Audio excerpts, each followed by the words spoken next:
Voici le tout nouveau Toyota Tacoma 2024. C'est la première fois depuis 2006 que Toyota nous arrive avec une génération qui soit réellement nouvelle du Toyota Tacoma. Aujourd'hui, on vous dit tout sur cette camionnette intermédiaire-là. Est-ce que c'est réellement le meilleur Tacoma à ce jour? Est-ce que ça va demeurer la camionnette intermédiaire la plus populaire en Amérique? On vous raconte tout ça à PDM Extra. Allons-y.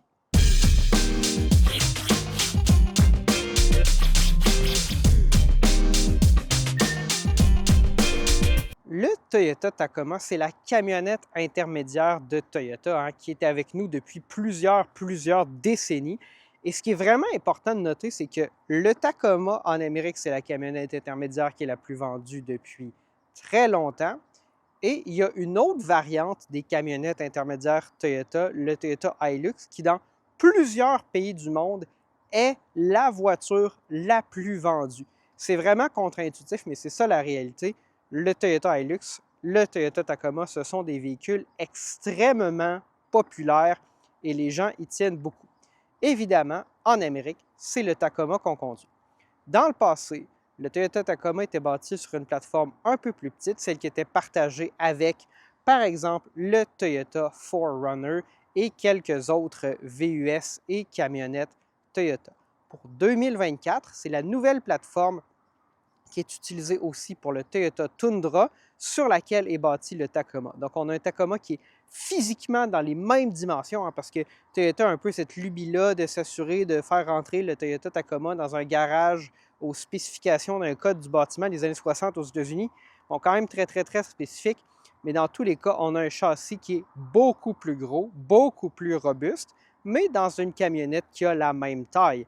La version qu'on essaie aujourd'hui, c'est un TRD Sport. Donc, il y a plusieurs variantes de TRD, TRD Sport, TRD hors route, TRD Pro. Donc, TRD Sport, c'est la version plus de route, quoiqu'on a quand même des capacités hors route. Nous avons aussi une configuration à cabine d'équipe avec une boîte de 6 pieds. Le Toyota Tacoma offre encore plusieurs variantes. Il y a plus de cabine simple, mais il y a une genre de cabine allongée où il n'y a pas de place à l'arrière, c'est plus comme du rangement, probablement pour des raisons de test d'impact, puis aussi parce que personne n'assoyait personne en arrière de ces camionnettes-là. Mais on maintient la possibilité d'avoir une boîte de 6 pieds.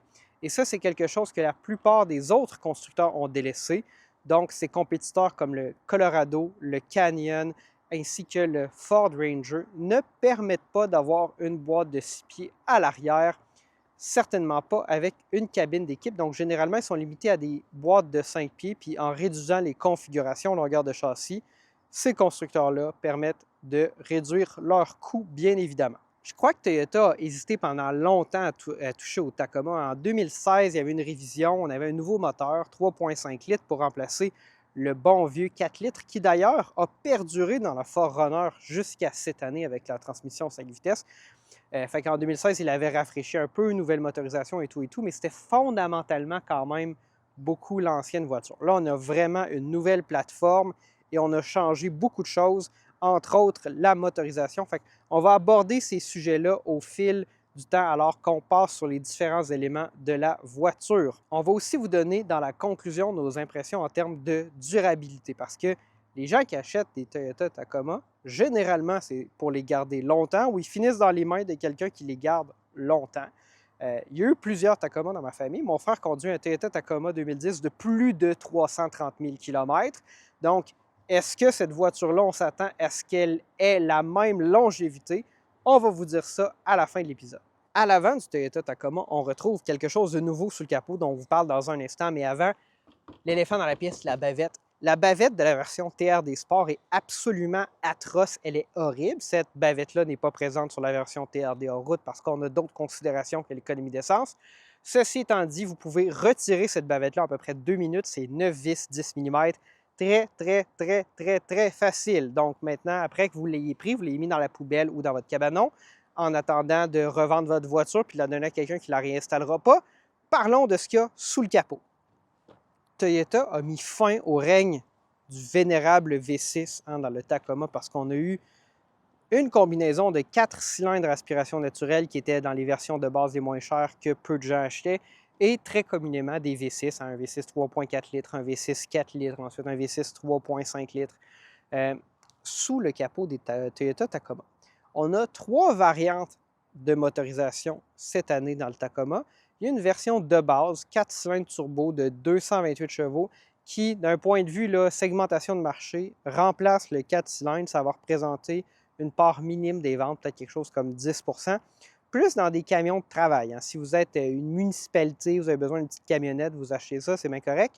Pas de luxe, pas trop de puissance, vous n'en avez pas de besoin, vous ne remorquez pas des grosses charges, pas important. La version qu'on va avoir dans beaucoup de véhicules, c'est le 4 cylindres turbo non hybride qu'on a aujourd'hui de 278 chevaux. Donc là, avec ça, on vient remplacer le V6. C'est relativement peu intéressant. Je suis un peu déçu de ne pas avoir la version iForce Max aujourd'hui, la variante hybride qui produit 326 chevaux et une tonne de couple. Mais non, on a évidemment la version à essence ici. Je comprends plus ou moins ce choix-là de Toyota de nous fournir cette variante-là, mais c'est celle qu'on a en main aujourd'hui. Dans tous les cas, ça promet une meilleure économie d'essence, une bonne durabilité. On peut s'y attendre quand même tout de même. Les V6 de Toyota, ce sont des moteurs qui sont très fiables. C'est légendaire. Ceci étant dit, on n'a pas là, de raison de croire que ce moteur turbo-là serait problématique. On sait qu'il y a eu des problèmes avec le moteur hybride ou la variante hybride, là, puis même la variante régulière du Toyota Tundra, mais c'est des problèmes de machinage sur le V6. Je ne m'attendrais pas à ce qu'on puisse faire un parallèle avec ça. Ça fait quand même plusieurs années là, que Toyota a commencé à introduire des moteurs turbo dans leurs voitures. Lexus NX, il y avait évidemment d'autres voitures turbo avant, là, mais des voitures plus modernes qu'on voit apparaître sur le marché. Je ne m'inquiéterais pas trop, honnêtement. C'est quand même la même motorisation qu'ils ont choisi de mettre dans des véhicules sur lesquels ils mettent le nom Land Cruiser. Et ça veut dire quelque chose chez Toyota. Nous n'avons pas de version hybride branchable ou de version électrique du Tacoma. Et c'est là que je suis un peu critique, parce que Toyota nous a dit, quand ils ont introduit la plateforme du Tundra en 2022, cette plateforme-là va permettre, là, évidemment, l'électrification dans le futur, mais outre des versions hybrides avec une petite batterie 1,5 kWh, quelque chose comme ça, on n'a pas vu de version réellement électrifiée, de version PHEV. Est-ce qu'il y aura éventuellement un Toyota Tacoma Prime? Bien, j'aimerais vraiment ça le voir. Puis, honnêtement, là, si je me permets une petite critique, là, je comprends qu'il y a une motorisation de base là, pour les versions de travail de cette camionnette-là, puis c'est correct, là, je critique plus ou moins ça, mais je crois que dans une camionnette comme celle-ci, aux environs de 60 000 on devrait avoir uniquement la version hybride. Je comprends plus ou moins là, la raison pour laquelle on offre une version non hybride. Chez Toyota, c'est des véhicules qui gardent leur valeur de revente. Hein. L'écart de prix entre un hybride et un non-hybride, une fois que la voiture est rendue usagée, vous gagnez plus que cet écart-là. Il y a peu de raisons de ne pas aller vers l'hybride. Puis sur le long terme, vous récupérez votre argent de toute façon sur la consommation d'essence. Donc, petite critique ici, pas de version électrifiée. J'ai hâte de voir une version au moins hybride branchable de cette voiture-là apparaître sur le marché. Ça va sûrement finir par arriver, mais Toyota prend son temps. Derrière le Tacoma, on retrouve la classique inscription Tacoma. Toyota n'écrit pas Toyota derrière ses camionnettes en Amérique du Nord, contrairement à ce qu'elle fait ailleurs dans le monde. Je me suis toujours demandé pourquoi. J'ai l'impression qu'il y a comme un peu un préjugé hein, avec des camionnettes qu'on voit utilisées par des groupes à qui Toyota disent qu'ils ne vendent pas de camionnettes ailleurs dans le monde et qui font des choses pas correctes avec. Si vous êtes d'accord avec cette explication-là puis que vous la trouvez drôle, vous pouvez me l'écrire dans les commentaires. Si vous pensez qu'il y a une raison concrète et beaucoup plus rationnelle derrière ça, vous pouvez aussi me l'écrire. Boîte de 6 pieds dans le Toyota Tacoma d'aujourd'hui, pas de petits boutons nulle part sur cette variante-là, du moins pour ouvrir le haillon ou le panneau, mais comme je viens de le mentionner, boîte de 6 pieds. Et c'est là que le Tacoma, bien qu'il n'est pas unique, puisqu'il y a entre autres le Nissan Frontier qui offre une boîte de 6 pieds, mais il offre quelque chose qui est de plus en plus rare dans le segment. Je crois que les gens qui vendent des camionnettes intermédiaires, les constructeurs savent qu'en général, ce n'est pas nécessairement des camions qui sont achetés par des gens qui travaillent, mais chez Toyota et chez Nissan, je pense que ce sont définitivement des camionnettes qui sont orientées vers les gens qui les utilisent comme des camionnettes, probablement même plus que bien les propriétaires de camionnettes pleine grandeur. Donc, on nous offre, si on le veut, la boîte là, standard de 6 pieds. Je crois que dans la version TRD Pro, ceci étant dit, ça n'est pas disponible avec une cabine d'équipe. J'ai toujours trouvé ces choix-là un peu ridicules, mais bref, boîte de 6 pieds ici, panneau très standard. Le fond de la caisse est en fibre de verre. C'est pas nouveau, c'est quelque chose qui est nouveau sur le Tundra hein, depuis 2022, mais qui en fait est pris du Toyota Tacoma là, qui offrait un fond de caisse en fibre de verre depuis longtemps. Donc, le débat éternel là, entre Ford et ses rivaux là, de fond de caisse en aluminium versus en acier. Toyota, ils le font en fibre de verre et ça fonctionne. C'est un peu glissant. Là. Je pense que vous pouvez avoir un fond pulvérisé si vous voulez pour que les objets se déplacent moins. Mais ça ne rouillera jamais et c'est très, très, très résistant. Donc là, c'est un choix un peu différent. Nous avons aussi une prise 110 volts 400 watts dans le Toyota Tacoma. Puis là, on pourrait penser qu'ils suivent un peu la mode dans des camionnettes hybrides qui offrent plus de puissance, mais ça fait près de 15 ans, voire plus, là, que ça existe. Celui de mon frère en 2010 a exactement la même prise avec exactement la même puissance.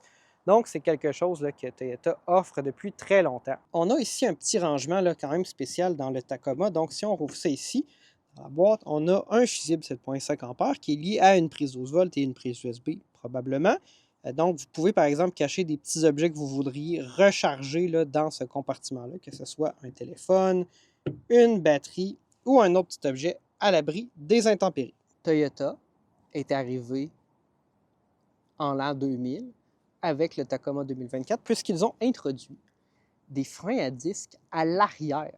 Toyota a dit pendant énormément d'années « Ah, on n'a pas besoin de freins à disque à l'arrière, les tambours, c'est moins d'entretien. » Ils ont même dit, par exemple, qu'ils avaient fait un sondage à un moment donné auprès des propriétaires de Tacoma et quelles étaient leurs priorités. Et la capacité de remorquage, qui évidemment peut être bonifiée par une meilleure capacité de freinage, ça arrivait 17e et c'était pas important. Fait qu'ils ont justifié pendant très longtemps les freins à tambour à l'arrière, qui, c'est vrai, requièrent moins d'entretien.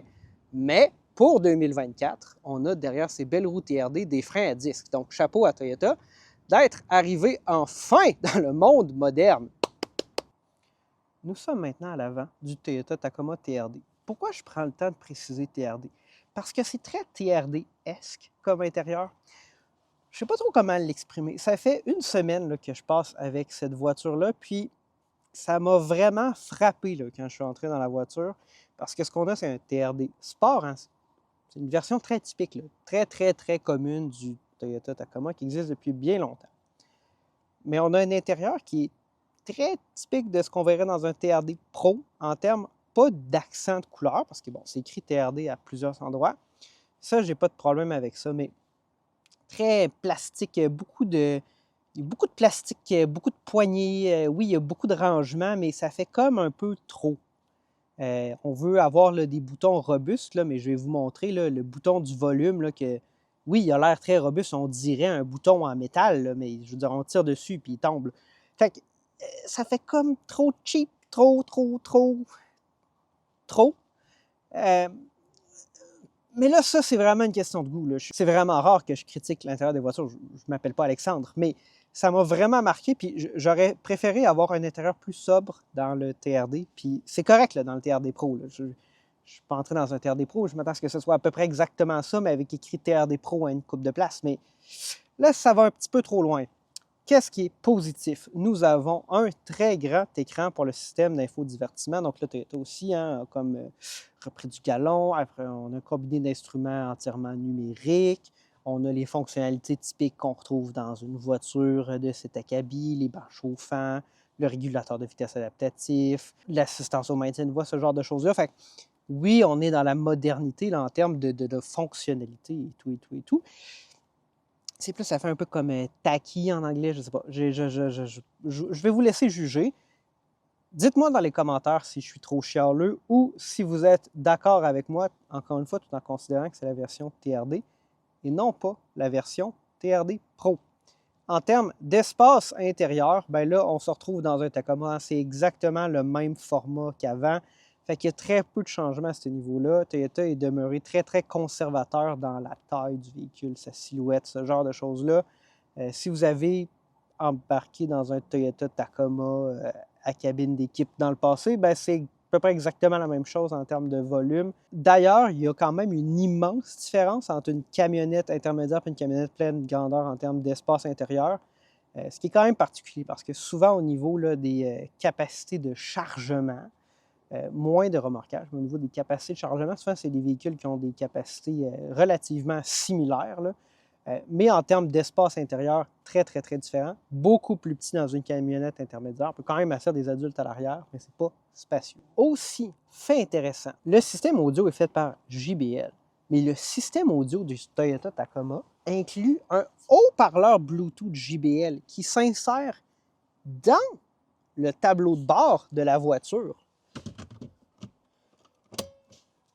Donc, si vous êtes un adepte du plein air, vous allez faire du camping, toutes sortes de choses, vous allez dans un chalet, puis là, personne n'a de haut-parleur Bluetooth, bien, il y en a toujours un installé dans votre voiture. Honnêtement, je pense que c'est vraiment une patente aigugus très, très drôle et intéressante. Le jour où vous le perdrez ou vous l'aurez prêté à un de vos amis, puis vous ne l'aurez pas ramené, puis vous l'avez oublié dans un chalet qui est très loin de chez vous, vous pleurerez probablement à votre vie quand vous devrez en racheter un chez Toyota directement, mais c'est vraiment une touche intéressante. Chapeau. À l'arrière du Tacoma, c'est plutôt sans histoire en termes de place pour les passagers, là, donc un dégagement pour les jambes qui est typique d'une camionnette intermédiaire, donc pas énorme, mais on est quand même capable d'asseoir des adultes ici. Ce qui est plus intéressant, c'est le rangement. Fait que je vais vous montrer ça, les différentes manières là, de configurer l'espace arrière. On a un bon volume cargo sous les banquettes, hein, donc ça c'est quand même intéressant, de l'espace à l'abri des regards. Ceci étant dit, lorsqu'on rabat le dossier de la banquette pour nous donner plus d'espace de chargement, comme ceci, nous avons un espace qui est relativement plat, mais aussi assez élevé. Fait qu'on n'a pas nécessairement maximisé l'espace de chargement, entre autres parce que le dossier de la banquette ne peut pas disparaître dans cet espace de chargement-là sous le siège. Peut-être un peu de petite critique. Avant, c'était quand même compliqué là, dans des versions précédentes du Tacoma de rabattre l'assise du siège vers l'avant puis de mettre le dossier à l'intérieur.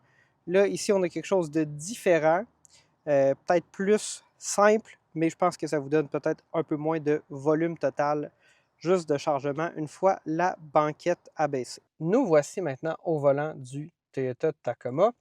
Vous remarquerez qu'on est déjà à l'arrêt. Ce que je veux vous montrer, en fait, c'est le son que fait cette voiture-là au démarrage.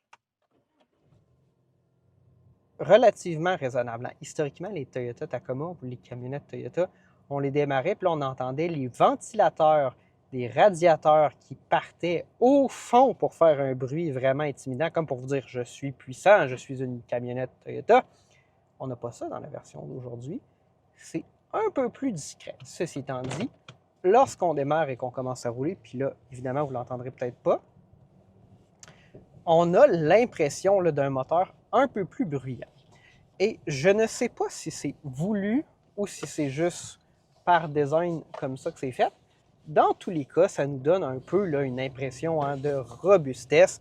On va chercher, bien évidemment, là, de manière amoindrie et plus raisonnable, le genre de son qu'on a dans une plus grosse camionnette avec un V8 ou avec un plus gros V6, voire une camionnette diesel. On entend un peu les sons du turbo aussi, que Toyota n'a peut-être pas cherché à cacher.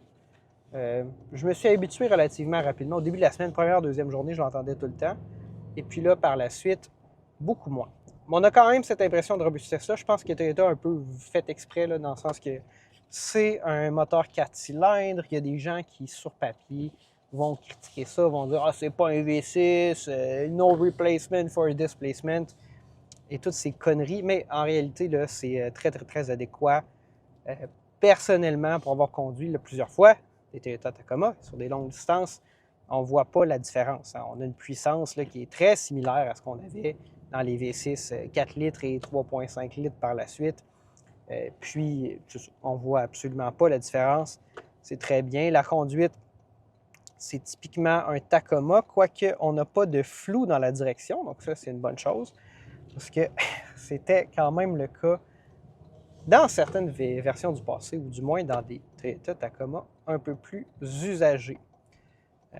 Bref, c'est juste un Tacoma un peu plus moderne. Je sais que le châssis est beaucoup plus gros, hein, beaucoup plus robuste. On a réglé, semble-t-il, les problèmes de design qui créaient de la corrosion. Toyota ne vous dira pas ça comme ça, là, mais bref, on a reconfiguré comment que le châssis est fabriqué de sorte qu'il sera plus durable. Et c'est tout de même là, une plateforme là, qui est associée au Toyota Tundra, donc très, très, très robuste. On va quand même le conduire pendant un bout, là, puis je vais vous donner mes impressions de conduite, mais il n'y a pas grand-chose d'autre à dire que c'est un Toyota Tacoma, donc typique comportement de camionnette intermédiaire. Là. Évidemment, si on fait des changements de direction rapides, bien, ça tangue, mais c'est normal. Toutes les camionnettes intermédiaires sont comme ça. Je trouve le comportement adéquat. Je trouve aussi que la livrée de la puissance est plus naturelle que, par exemple, dans un GMC Canyon ou un Chevrolet Colorado. Hein, parce que, bon, on a un moteur 2,8 litres turbo ici, très similaire en termes de configuration à ce qu'on retrouverait chez GM dans leur camionnette intermédiaire. Peut-être un peu moins de couple, mais là, quand on va dans les versions hybrides, on a plus de couple. Bon, c'est pas l'hybride qu'on conduit aujourd'hui, mais bref, je trouve que c'est un peu plus naturel, hein, un peu moins comme un diesel, comme ce qu'on retrouve chez GM. Donc ça, j'apprécie ça un peu, quoique on a un peu moins de capacité, encore une fois, en version non hybride. On ne fera pas de hors-route aujourd'hui, on n'a pas le droit. Vous avez quand même, bien évidemment, là, un sélecteur qui vous permet hein, de passer de 2 roues motrices à 4 roues motrices et à 4 roues motrices gamme basse. Hein. Il y a une boîte de transfert qui permet une gamme basse. Honnêtement, puis là, je sais que c'est la version TRD Sport, là, mais il y a un TRD hors route, TRD Pro. Je comprends que ces versions-là ont une gamme basse, mais je trouve que c'est un peu superflu là, dans le sens que je crois sincèrement que la vaste majorité des propriétaires ne vont jamais, jamais, jamais engager la gamme basse. Je préférerais largement avoir un système où on passe automatiquement du 2 roues motrices aux 4 roues motrices que d'avoir une gamme basse. Mais bon, ça, c'est ma critique. Puis c'est un sujet générique là, sur les camionnettes. Je trouve que on devrait avoir plus de camionnettes avec quelque chose comme une traction intégrale qu'un système 4x4 classique parce que c'est très, très, très peu utilisé, bien qu'il y ait des gens qui aient ces besoins-là.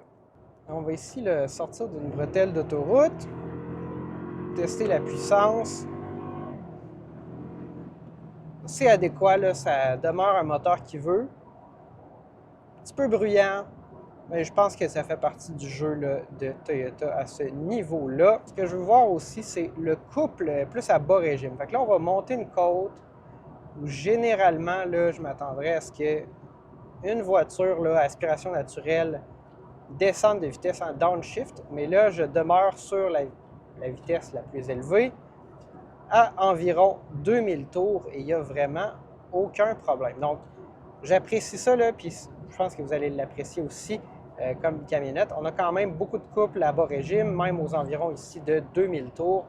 C'est là un peu que je reviens sur ma critique de GM. Hein. Le couple arrive à plus haut régime, immensément de couples, mais pas nécessairement à bas régime. Je pense que Toyota est assez bon pour faire des moteurs qui, justement, par la turbocompression, vont chercher du couple à bas régime, comme Volkswagen le fait, comme BMW le fait, Mercedes, mais pas tous les constructeurs. Il y en a certains, entre autres Ford, hein, le Ford Ranger avec le 2.3 litres, c'est aussi une critique que j'ai.